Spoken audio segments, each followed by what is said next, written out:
Greetings, fellow scribes! Welcome back to the archive! This week, I continue my series on Cyberpunk Red by talking about the core mechanics of the game, and a little bit of side stuff. Next week, I'm going to talk about character creation, because character creation is just too in-depth to really cover in the same video talking about the mechanics. So sit back, relax, and enjoy as we figure out how the dark future works. So, at its most basic, the system for Cyberpunk Red, same as the previous editions for Cyberpunk, is not a dice pool system. It is a single die using system. What makes it different is that it uses a single D10.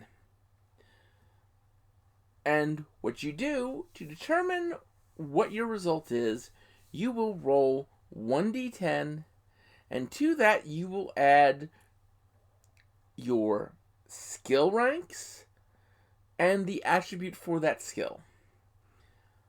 So, if say you have agility 3 and pistols 5, you would be adding 8 to whatever you rolled on your die.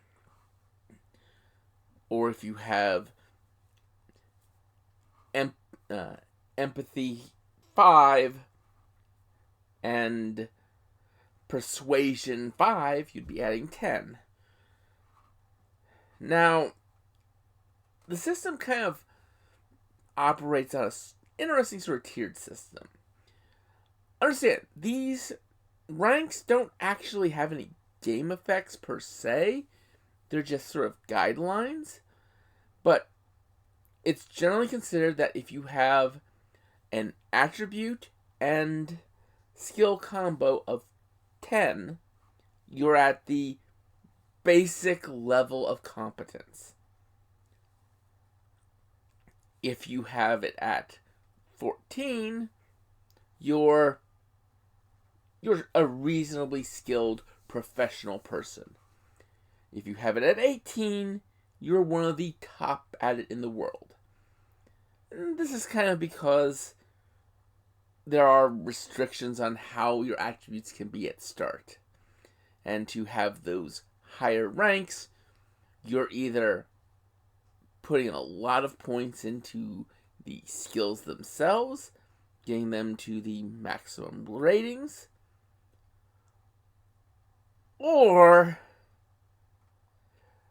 you've got wear, and you've put a lot of eddies into your body to make yourself that good at something.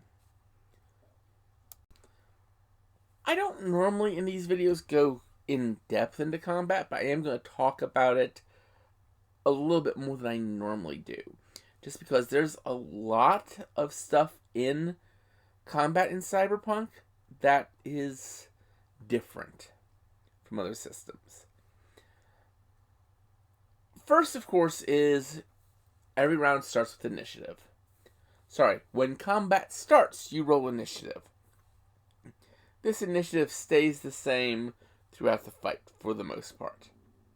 There are things that can happen that can change your initiative, but for the most part, your initiative stays the same.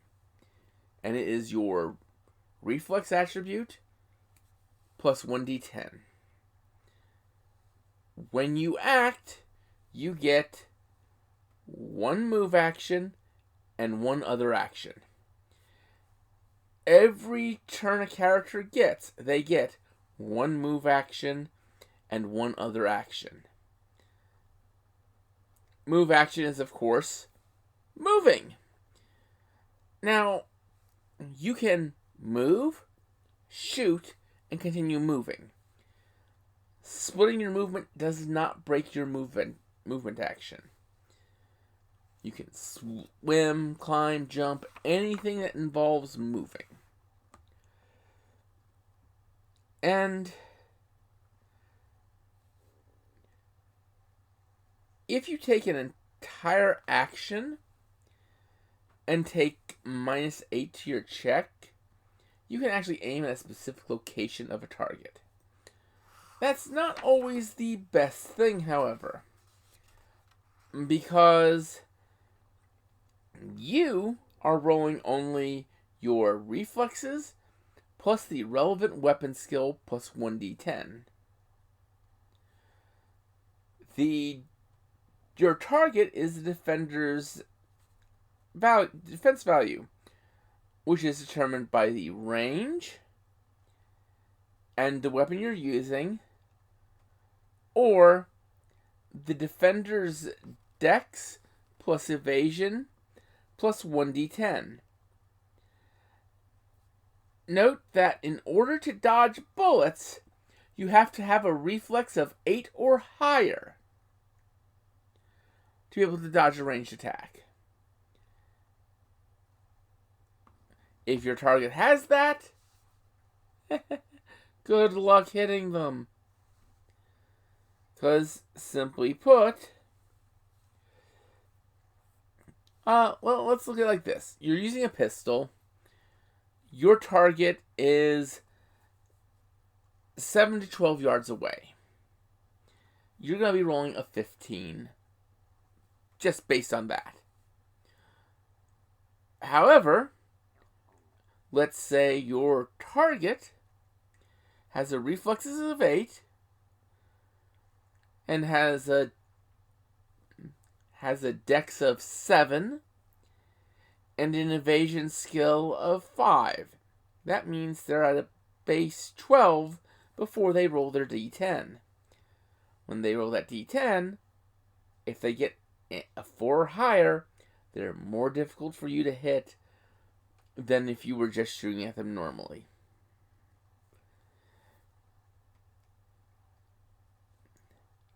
And then we get to the fun part. Some guns have an option called Autofire. Now this makes sense. Full automatic weapons exist in the real world. Well, in Cyberpunk, you have a separate skill for shooting Autofire weapons. So, if I'm using a submachine gun, and I'm shooting just a single shot,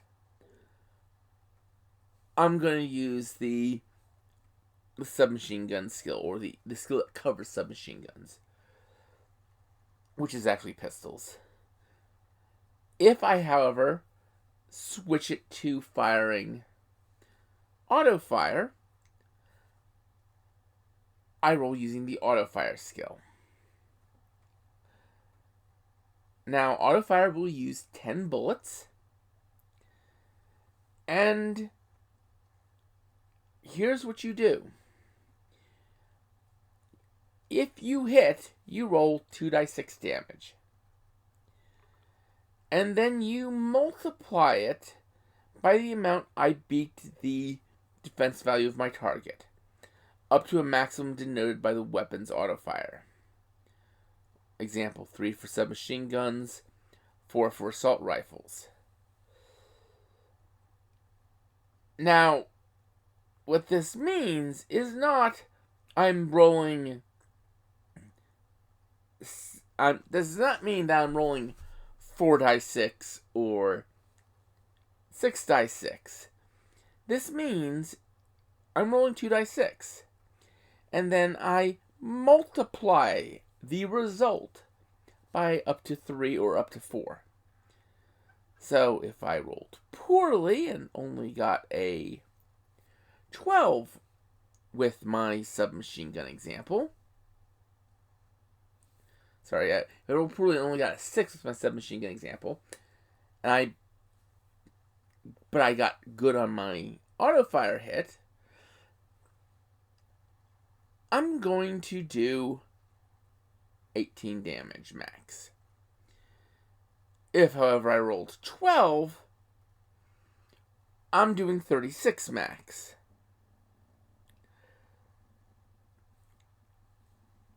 And yeah, Autofire can really crank up the damage. If you hit with an assault rifle for 12 damage, you're doing 48, for example.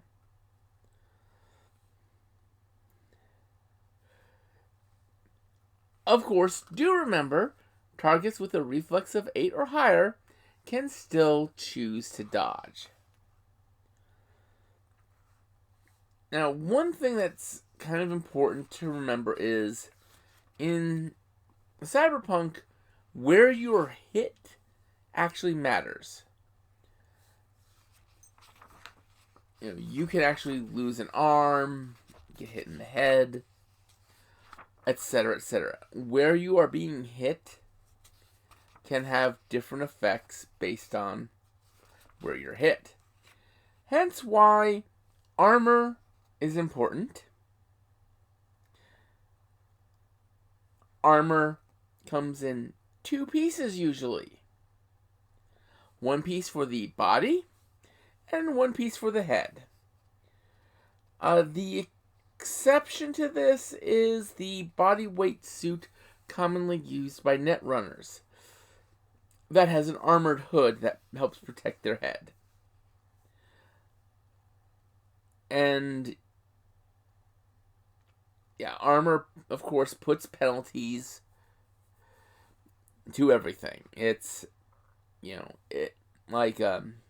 while leathers, Kevlar, light armor jacket, and bodyweight suit don't actually give any penalties to you. If you're wearing medium armor jacket and above, you're going to see penalties like medium armor jack and heavy armor jack are -2 to your reflexes, dex, and move. The heaviest armors in the core book are -4 to your reflex, dex, and move. Now, the good thing is, someone's only going to hit your head if they specifically aim for it. Otherwise, it's going to be on your body location. You will subtract basically the benefit of your armor. And from that, you then subtract any damage that didn't get through your armor from your hit points. If you end up taking any damage, your armor on that location is ablated away, and its SP is reduced by 1 until it's repaired. So basically, you get shot, you lose armor. Well, yeah, if you end up taking any damage, i.e., if the armor is exceeded by the damage dealt, so it goes through and hits your hit points, you lose SP on your armor. Thus, the more damage you take, the less effective your armor gets. Because, Swiss cheese doesn't protect you as well.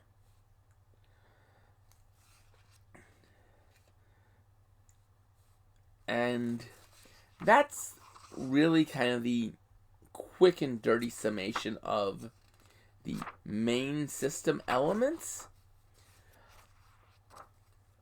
At some point, I will probably do an in-depth look at net running, but not at this time. It is almost its own system. Well, I mean, it is its own system. Now, however, there are 2 interesting little rules quirks. First, you have luck. Luck is one of your attributes. Luck is a pool of points you can subtract from and add to a die roll. Like, say you miss by 1, well, I'll use my luck to bump that up. But your luck pool, which is equal to your luck attribute, only refills at the start of the next session. So you want to use those points sparingly. Because remember, the most you can start off with any attribute at character creation is 8. So the most luck you can have is 8. Because, yeah, there's no way to use experience to buy up your attributes. You can only buy up your skills.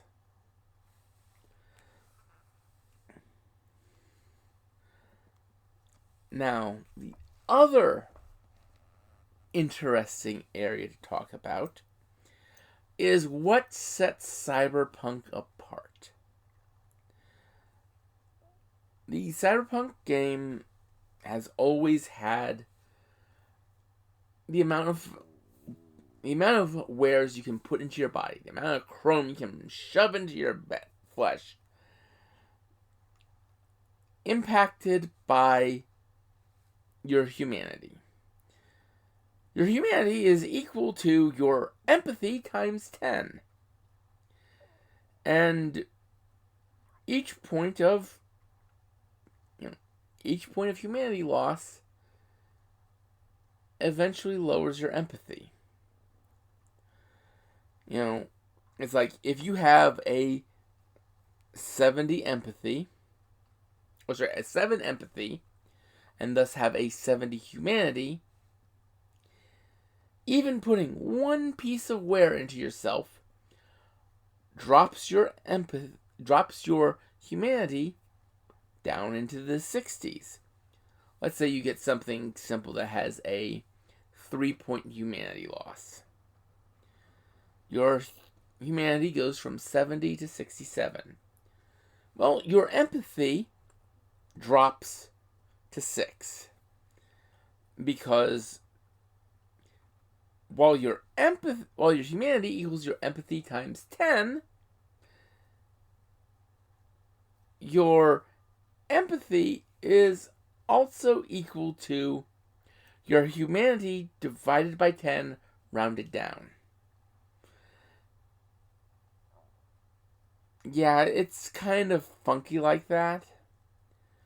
But one thing you can do to offset the loss in humanity is you can go to therapy.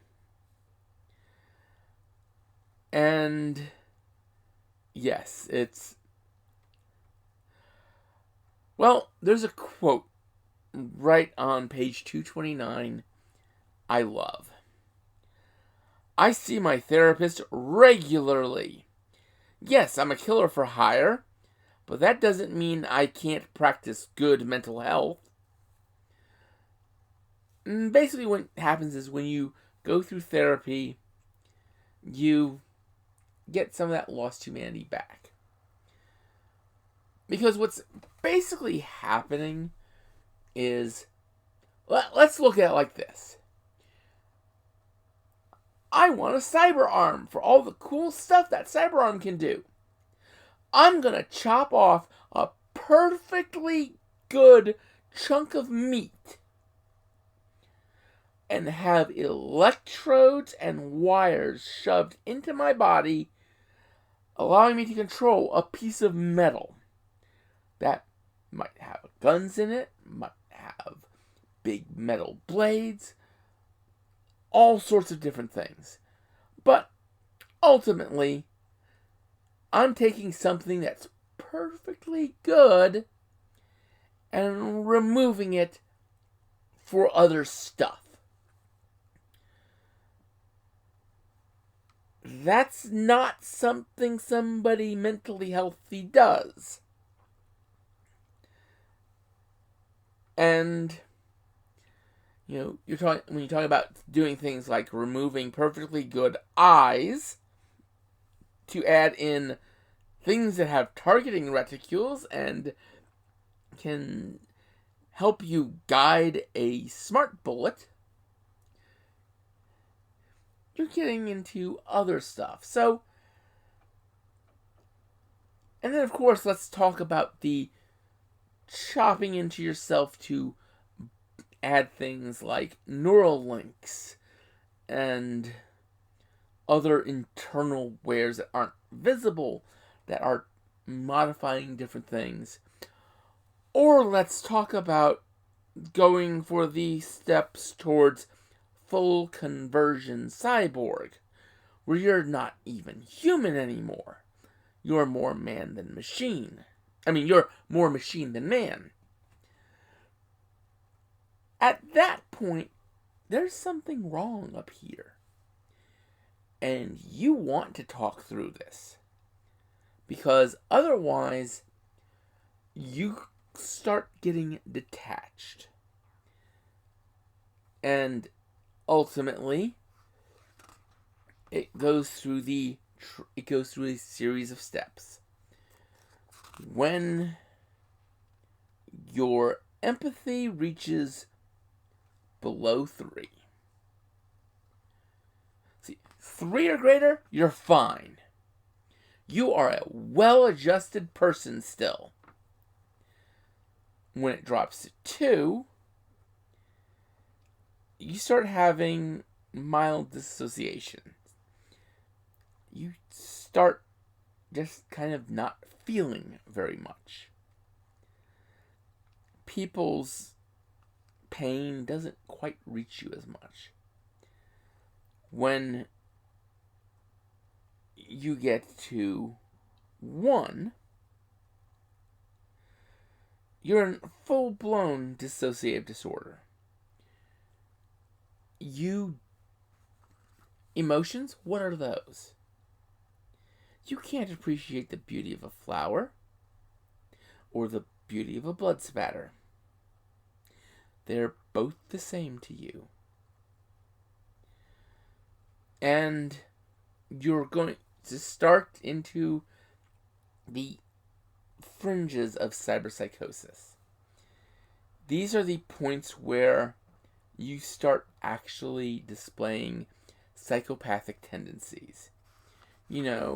Grandiose sense of self, need for stimulation of any kind, being cunning and manipulative, lack of remorse or guilt, callousness and lack of empathy, poor behavioral controls, impulsivity, failure to accept responsibility, and criminal versatility.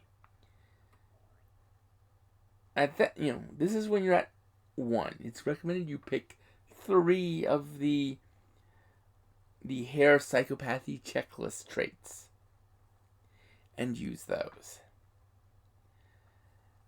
And if you're at 0 empathy, you're going to have at least 5 of those traits. You display strongly 5 of those traits. You're full-blown cyberpsychosis. You're still able to roleplay the character, mind you, but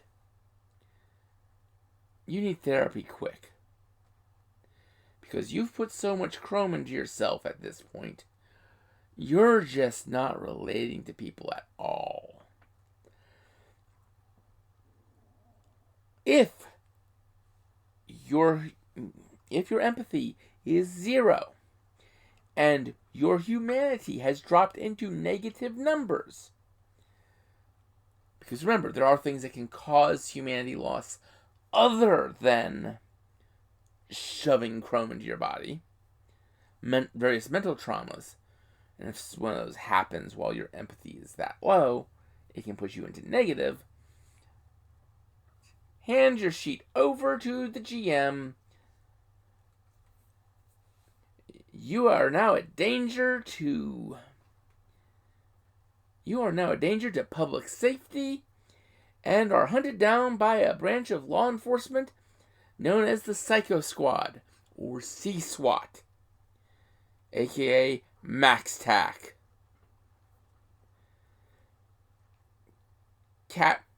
You being captured is rare.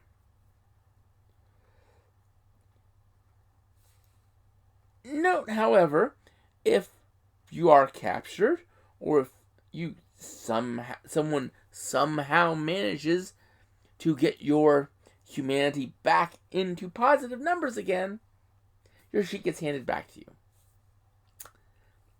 And that is the systems and mechanics of Cyberpunk Red. Next week, I'm going to talk about character creation. So until then, I'd like you all to remember to have fun and keep gaming.